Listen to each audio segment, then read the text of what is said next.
नमस्कार दोस्तों, आज फिर शनिवार है और हर शनिवार की तरह इस बार भी आपको कहानी सुनाने का वादा है। और शनिवार है तो आज आपके सामने फिर मौजूद हूँ एक नई कहानी लेकर। पिछले बार भी आपको एक विवाद से जुड़ी ही कहानी सुनाई थी। इस बार भी एक शब्द जिस पर विवाद होता रहता है उसको व्याख्या करने की कोशिश की है मैंने, और इसी से जुड़ी हुई कहानी भी है। सोचा कि इसी पर चर्चा कर ली जाए। चर्चा देश पर है, एक शब्द पर है। हम बहुभाषी देश माने जाते हैं, बहुजातीय देश माने जाते हैं, बहु परंपरावादी देश माने जाते हैं, लेकिन यह बहुसंख्यक हिंदू हैं, इसमें कोई डाउट नहीं है, किसी को नहीं होना चाहिए। ऐतिहासिक फैक्ट है, मौजूदा फैक्ट है। सभी का सम्मान है इस देश में हमेशा और रहेगा, लेकिन एक शब्द को लेकर यहाँ बहुत विवाद होता रहता है और शब्द बहुत विवादित सा हो गया है, और वो शब्द है हिंदू। इसको लेकर कई बार सांप्रदायिक कह दिया जाता है कि यार यदि ये बात कर रहे हो आप तो यू आर अ कम्युनल। तो क्या ये सही है? क्या हिंदू कहीं बाहर से आया शब्द है? क्या हिंदू हम पर किसी ने थोपा था? हिंदू हमारा ही था, हिंदू शब्द हमारे यहाँ से ही निकला, किसी बाहरी संस्कृति, किसी बाहरी सभ्यता ने हमें दिया? इन्हीं सब की हम बात करेंगे, इन्हीं सबसे जुड़ी हुई कुछ चीज़ें बताऊंगा आपको। और आज की कहानी को मैंने नाम दिया है इस हिंदू को जान लीजिए। भारत में भारतीय सभ्यता 7000 साल पुरानी करीब मानी जाती है, रामायण काल से हम कह लें। और कई बार हमारे यहाँ डेट्स नहीं मिलती। एक बहुत बड़े राइटर हुए हैं, विदेशी राइटर हुए हैं, पॉर्जीटर करके, उन्होंने पुराणों को कहा है अनडेटेड हिस्ट्री ऑफ इंडिया। पुराणों में कोई डेट्स नहीं है, वो इतिहास जैसा नहीं लिखा गया, लेकिन फिर भी वो इतिहास है। तो कुछ लोग तो ये तक कहते हैं, कुछ विद्वान, की रामायण 24,000 साल पुरानी है। सबके अपनी अपनी थॉट्स हैं, रिसर्च है। मैं आज सिर्फ बात कर रहा हूँ हिंदू शब्द की। यदि मैं 7,000 साल से शुरू करूं तो हिंदू धर्म से पुराना धर्म कोई नहीं रहा, जिसे आप सनातन धर्म भी कहते हैं।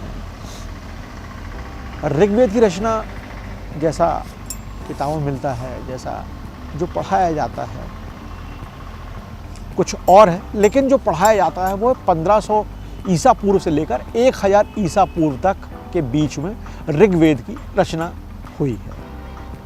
ऋग्वेद की रचनाएं इस काल में हुई। इस काल को ऋग्वेदिक काल भी कहा जाता है। ऋग्वेद में एक नासदीय सूक्त है, और वो नासदीय सूक्त बड़ा गजब का है। कभी डिस्कवरी ऑफ इंडिया देखिएगा, जो श्याम बेनेगल ने बनाया था ये सीरियल, उसका जो गाना है वो बहुत ही लाजवाब है, और उसमें इसी सूक्त का प्रयोग किया गया है। अब से पहले सत नहीं था, असत भी नहीं, अंतरिक्ष भी नहीं, आकाश भी नहीं था। सृष्टि से पहले सत नहीं था, असत भी नहीं, अंतरिक्ष भी नहीं, आकाश भी नहीं था। छिपा था क्या, कहाँ, किसने ढका था? उस पल तो अगम अतल जल भी कहाँ था। छुपा था क्या, कहाँ, किसने ढका था? उस पर तो अगम अतल जल भी कहाँ था। यानी कुछ नहीं था तब भी हम थे। हम यानी एक जो धर्म चला आ रहा है, तब उसका कोई नाम नहीं था, लेकिन तब भी था। विद्वान ऐसे ही हिंदू धर्म कहते हैं, लेकिन नाम नहीं था। नाम कब आए ये मैं बताऊंगा। ये चीजें चलती रहीं,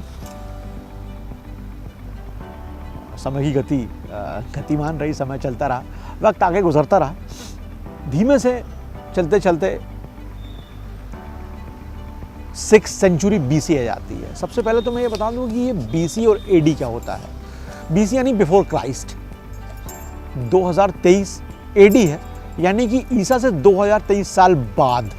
जब भी मैं BC कहूँगा यानी बिफोर क्राइस्ट, यानी कि ईसा से इतने साल पहले, ईसा पूर्व। एक तरफ उल्टा चलते हैं, अब हम सीधे चल रहे हैं इस तरह से। तो 6th सेंचुरी AD BC आती है, तो उसमें दो धर्म आते हैं। सनातन धर्म तो चल ही रहा है और उसकी बात करूंगा। बुद्धिज्म आता है और जैनिज्म आता है। मतलब महावीर जिन्होंने जैन धर्म को नाम दिया। तीर्थंकर तो पहले भी हुए थे, वो 24वें थे और उन्होंने जैन धर्म नाम दिया। इसके बाद ईसा आते हैं। 2023 साल हो चुके हैं ईसा को आए हुए। ईसा आते हैं, उन्होंने जीसस वर्तमान इजराइल के थे, बेथलेहम में पैदा हुए थे, यहूदी थे, लेकिन चलाई उन्होंने क्रिश्चियनिटी धर्म, उन्होंने ईसाई चलाया। और 570 एडी यानी 570 ईस्वी में पैदा होते हैं पैगंबर हज़रत मोहम्मद, और वो 632 तक रहते हैं। उन्होंने इस्लाम धर्म चलाया। 622 ईस्वी में पैगंबर मक्का से मदीना गए थे, मक्का से मदीना जो सऊदी अरब में है, और इस घटना को आप हिजरत कहते हैं। इस घटना को इतिहास में हिजरत कहा जाता है। और इसी हिजरत से हिजरी सन की शुरुआत मानी जाती है।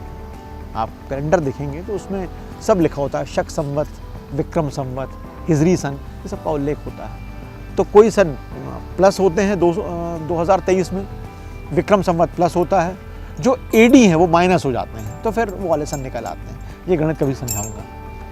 तो इस तरह से धर्मों का कालखंड है। बात अब हिंदू की, ये हिंदू आया कहाँ से? असल में भारतीयों के लिए ये माना जाता था कि भारतीयों को इतिहास लिखना नहीं आता, इतिहास विदेशियों को लिखना आता है बहुत बेहतर तरीके से। और ये बात उन्होंने बार बार थोपी। शिकागो यूनिवर्सिटी में धर्मशास्त्र पढ़ाती हैं प्रोफेसर, उन्होंने एक किताब लिखी, नाम है उनका वेंडी डोनिगर। उन्होंने किताब लिखी, डोनिगर मैडम ने, हिंदूज एंड अल्टरनेटिव हिस्ट्रीज, और इस पर खूब विवाद हुआ। उन्होंने इस किताब के जरिए ही हमारे देश के ताने बाने को छिन्न भिन्न करने की कोशिश की, और ये ताना बाना कई बार छिन्न भिन्न किया गया, क्योंकि जो चीज़ें असल में होती हैं और जिनको बाहर के लोग देखते हैं वो अलग तरह से देखते हैं, और उसको वो जब अलग तरह से देखते हैं और लिखते हैं तो उसमें वो कुछ अपना दिमाग लगा लेते हैं।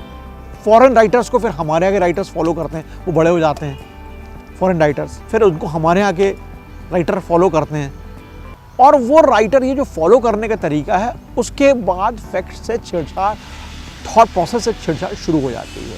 और यहीं से हिंदू शब्द के साथ भी ऐसा ही हुआ कि बहुत सालों तक ये माना गया, ये पढ़ाया गया कि हिंदू असल में, हिंदू शब्द बाहर से आया हुआ है, आयातित है, ऐसा ही कुछ, लेकिन सच कुछ और है। अब कई प्रश्न उमड़ते घुमड़ते रहते हैं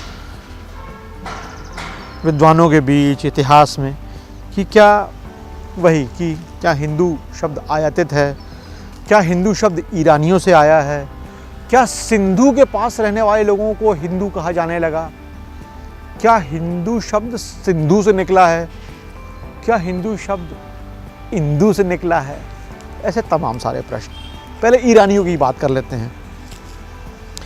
ईरानी 545 ईसा पूर्व के आसपास भारत में आते हैं। डेरियस फर्स्ट उनका एक राजा हुआ है, और डेरियस फर्स्ट को ही अशोक ने फॉलो किया। तो ऐसा कहा जाता है कि इतिहास में खूब लिखाया पढ़ाया गया कि ईरानियों, ऐसा अवेस्ता में भी उनके मिलता है कि सप्त सिंधु प्रदेश हुआ करता था। सप्त सिंधु प्रदेश जहाँ पर आर्य रहा करते थे। सप्त सैंधव, सप्त सिंधु एक ही चीज़ है। तो यहाँ पर जब ईरानी आते हैं सिंधु प्रदेश में, तो वो सिंधु को, सा को हा पढ़ते हैं, क्योंकि ईरानी सा का उच्चारण नहीं कर पाए। ठीक बात है साहब। तो उन्होंने, ऐसा अवेस्ता में भी है, अवेस्ता के फगर्द में एक, तो ये उच्चारण भी है कि सा से हा हो गया। और फिर जब मुस्लिम भारत में आते हैं 711 ईस्वी में पहला मुस्लिम आक्रमण हुआ मोहम्मद बिन कासिम का, सभी जानते हैं, हिस्टोरिकल फैक्ट है। तो उन्होंने भी इसी हिंदू को फॉलो करना शुरू कर दिया। ठीक है साहब, मान लेते हैं, यहाँ तक तो ठीक है। चलिए, ईरानियों या ईरान वंश या पारसियों की स्थापनापन कह लें, उस पारसी वंश की स्थापना कह लें, तो ये भी मानी जाती है 700 BC के आसपास। और ऐसा विद्वानों का कहना है कि इनकी स्थापना भी अत्रि कुल के ही लोगों ने की थी, हमारे ही थे। हम जैसे कह चुके हैं, अब से पहले सत नहीं था, असत भी नहीं। तो अभी तक तो ये माना जाता था कि ये भी पढ़ाया जाता है कि आर्य मध्य एशिया से आए, कोई कहता रूस से आए, कोई कहता पामीर के पठार से आए, तमाम सारी चीज़ें हैं। बहुत सारे विद्वान ये भी कहते हैं कि हो सकता है कि आर्य हमारे यहाँ से ही गए हों। कुछ लोग कहते हैं कॉकेशस से आए, ढेर सारी, कभी बाद में सुनाऊंगा ये वाली कहानी। तो ईरानी सा को हा नहीं, सा नहीं बोल पाए, इसलिए उन्होंने सा का हा कर दिया। लेकिन यहाँ बड़ा सवाल ये कि फिर सिंधु सिंधु क्यों है? सिंधु को भी हिंदू जाना चाहिए, सिंधु आज भी हिंदू है। जो पाकिस्तान का सिंध है वो सिंध है, सिंधी सिंधी है, इन सबको भी तो नाम बदल जाना था। लेकिन हिंदू ही क्यों होता है? यहाँ पर इतिहास खामोश है, यहाँ पर वो तर्क काम नहीं करते। यानी कि यह थियोरी खारिज हो जाती है कि सिंधु से हिंदू आया, नहीं, सिंधु से हिंदू नहीं आया, ईरानियों से हिंदू नहीं आया, तो फिर किससे आया? कुछ विद्वानों का यह कहना है कि इंदु से हिंदू बना। भारतीय शास्त्रों में चंद्रमा को इंदु कहा जाता है। ह्वेनसांग ने भी हिंदू का उल्लेख किया है, क्योंकि चीन में इंदु को इंतु कहा जाता है और ह्वेनसांग भी इसी को फॉलो करते हैं। ह्वेनसांग 629 AD यानी 629 ईस्वी से 647 के बीच में भारत में रहे और नालंदा यूनिवर्सिटी में उन्होंने पढ़ाई की, बहुत ज़बरदस्त पढ़ाई की। हर्षवर्धन के काल में आए थे। हर्षवर्धन एंशिएंट इंडिया यानी कि प्राचीन भारत के अंतिम सम्राट कहे जाते हैं। तो इस दौरान ह्वेनसांग रहे। ह्वेनसांग की किताब का नाम CU की है और ज़बरदस्त वर्णन किया है। बौद्ध धर्म को फॉलो करते थे, बुद्धिस्ट थे, बुद्धिस्ट मॉन्ग थे।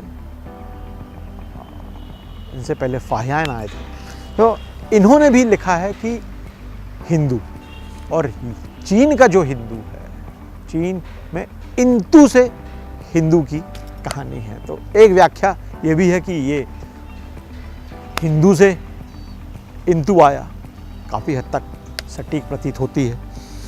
अब भारत की कहानी, विशालाक्षेव एक बहुत बड़े लेखक हुए हैं प्राचीन भारत में। उन्होंने किताब लिखी बृहस्पति शास्त्र, बृहस्पति साक्ष, जिसे बाद में बृहस्पति संहिता भी आप कह सकते हैं अपडेटेड रूप में। और इसके बाद वराहमिहिर है, वराहमिहिर की वृह संहिता, इसमें भी उल्लेख है हिंदू बनने का, हिंदू शब्द का, बहुत ही मजबूती के साथ, ना कहीं से आयातित ना कहीं से कुछ, खालिस हिंदुस्तानी। इसमें ये बात रखी गई है कि हिंदू कहीं से नहीं आया, हिंदू हमारे यहाँ का ही है। और इसके लिए बाकायदा एक श्लोक भी है, ओंकार मूल मंत्राढ़ पुनर्जन्म दृढ़ाशयः गो भक्तो भारत गुरु हिंदुर हिंसन दूषकः हिंसया दूतय चित्तम तेन हिंदू रीति ऋतः। यानी, अब इसका अर्थ बता देता हूँ, और कितना गजब का अर्थ है। ओंकार जिनका मूल मंत्र है, भारत ने जिनका प्रवर्तन किया है, पुनर्जन्म में जिनकी आस्था है, ऐसा हिंदू धर्म जो हिंसा की अवहेलना करता है, हिंसा की निंदा करता है, वो हिंदू है।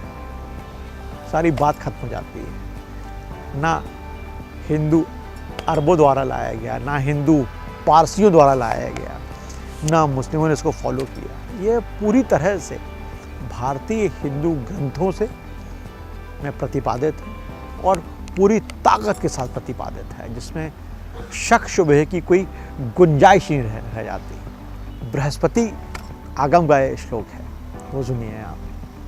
हिमालयात समारभ्य यावत इंदु सरोवरम तम देव निर्मितम देशम हिंदुस्तान हिंदुस्तान प्रचक्षते। यानी हिमालय से शुरू होकर इंदु सरोवर, ये इंदु सरोवर यानी हिंद महासागर तक जाने वाला ये देश, जिसे स्वयं देवताओं ने बनाया, इसे हिंदुस्तान कहा जाता है। और क्या चाहिए?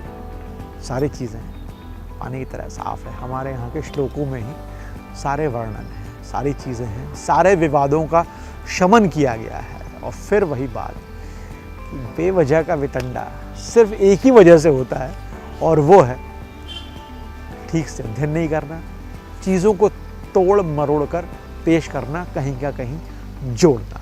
बस कुछ विद्वानों का ये भी कहना है कि हिमालय और इंदु से मिलकर हिंदू बना हुआ है। हिमालय का ही और इंदु का आधा ना और हिंदू। सबके अपने अपने तर्क हैं, लेकिन एक बात साफ है कि हमारे धर्म ग्रंथों में प्रयुक्त होने के बाद हिंदू शब्द संस्कृत लौकिक साहित्य पुराणों में मिलता है, अपभ्रंश साहित्य में मिलता है, और फिर बहुतायत में प्रयुक्त होने लगता है। साफ है कि हिंदू शब्द विदेशी आयातित नहीं है, खुद हिंदुस्तान का है, खुद भारतीय ग्रंथों का है, हमारे ही ऋषि मुनियों के द्वारा दिया गया है। विवाद करना का कोई तुक नहीं है, बेवजह का है। ना ही हो तो अच्छा है, लेकिन विवाद नहीं होंगे तो दुकानें कैसे चलेंगी? इसी तरह की बातें हैं। आप तमाम सारी चीज़ें उठाकर देख लीजिए, रामकोश, मेदिनी कोश, कालिका पुराण, भविष्य पुराण, अग्नि पुराण, शब्दकल्पद्रुम, ऐसे तमाम ग्रंथ हैं जिनमें हिंदू शब्द का प्रयोग किया गया है। ये सिर्फ और सिर्फ हमारे यहाँ का ही है। अब आपको वितंडा रचना हो, विवाद करना हो तो बात और है, तो फिर कोई भी तथ्य कहीं से भी उदाहरण पेश किए जा सकते हैं। लेकिन हिंदू उपजा, पनपा, प्रस्फुटित हुआ, पुष्पित पल्वित हुआ इसी धरती पर ही है। बस यही थी आज की कहानी। दोस्तों, तर्क हमारे विचारों को मजबूती देते हैं, ये नोन फैक्ट है। तर्क से आप परिष्कृत होते हैं, खुद को और बेहतर ढंग से पेश कर पाते हैं, आपकी समझ विकसित होती है। लेकिन तर्क कुतर्क में ना बदलें, इसका आपको विशेष ध्यान रखना पड़ता है। दौर बदल चुका है, 2023 में है, टेक्नोलॉजी हम पर हावी है और एक नई तरह की यूनिवर्सिटी विकसित हुई है, और वो है व्हाट्सएप यूनिवर्सिटी। न जाने क्या क्या परोसा जा रहा है, पता नहीं कहाँ कहाँ से चीज़ें चली आ रही हैं, कुछ भी लैंड हो जा रहा है, विकल्प हमारे पास है नहीं। समस्या ये हुई है कि पढ़ने से, समझने से हम बहुत दूर हो चुके हैं। हमें वही पढ़ना होता है जो हमें पढ़ाया जा रहा है। इतने से एक हिस्से में, चप्पलाकार फ़ोन में जो हमें पढ़ाया जा रहा है, बस हम उसके आदी हो गए हैं, और उसके आधार पर बहसे मुबाहिसे हो रहे हैं, विवाद हो रहे हैं, कूड़ा परोसा जा रहा है, हम उसी कूड़े को सच मान लेते हैं। हमें तो ये भी नहीं पता कि ये आ कहाँ से रहा है, ये सच है कि नहीं है, और हम हैं कि उसके पीछे भागे चले जा रहे हैं कि जो परोसा जा रहा है वो सच तो क्या, वो सच का एक कण भी नहीं है।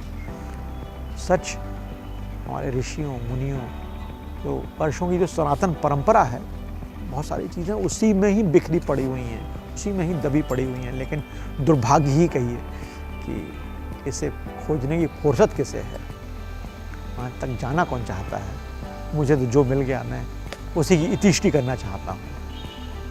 बस इतना ही निवेदन है कि सच को समझिए, सच को पहचानने की ताकत रखिए,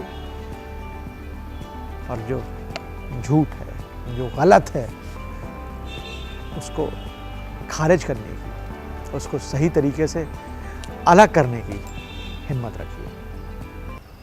ज़्यादा ज्ञानवाणी हो गई हो तो क्षमा चाहता हूँ। अगले शनिवार शाम 6 बजे फिर एक नई कहानी लेकर आऊँगा। तब तक स्वस्थ रहिए, खुश रहिए, अपनों के साथ रहिए और सुनते रहिए मुझे यानी अतुल को। हमारी कहानियाँ अच्छी लगती हों तो हमारा YouTube चैनल भी सब्सक्राइब कीजिएगा और अपनों से भी करवाइएगा। जय हिंद।